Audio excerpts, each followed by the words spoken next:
Okay, 2012 Toyota Tacoma, 170,000 miles. You're not gonna believe this,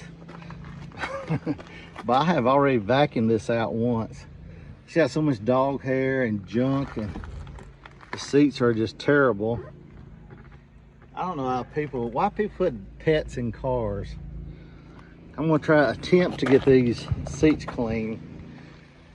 I got a, let's see, what's this stuff called? OxyClean. We'll see what happens. Oh my goodness, look at the back seat. A 2012 Toyota Tacoma. Now, in great shape, this truck is worth like $17,000. But in this shape, be lucky to get 8. Good gracious alive. Look at the dog hair. And the center console is a mess.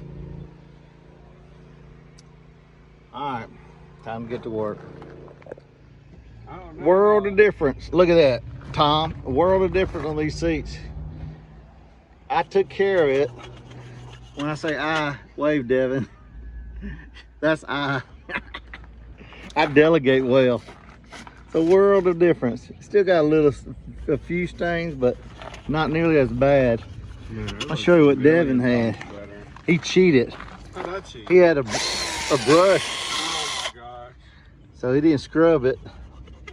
Now he's got a, what you got in your hand, Devyn? Lint roller. Lint roller. What are you doing with that lint roller? Rolling all the hair out of it. The dog hair. Don't you love people that use to put dogs in their cars? I'll be honest with you, I don't. All my years of working detail on cars, people with dogs are worse than people. People with dogs are the worst people. Even worse than people with kids. And that's even with, he said even worse than people with kids. That is saying something. All right. What a good job. Including candy and stuff. You can't just pick out the hair.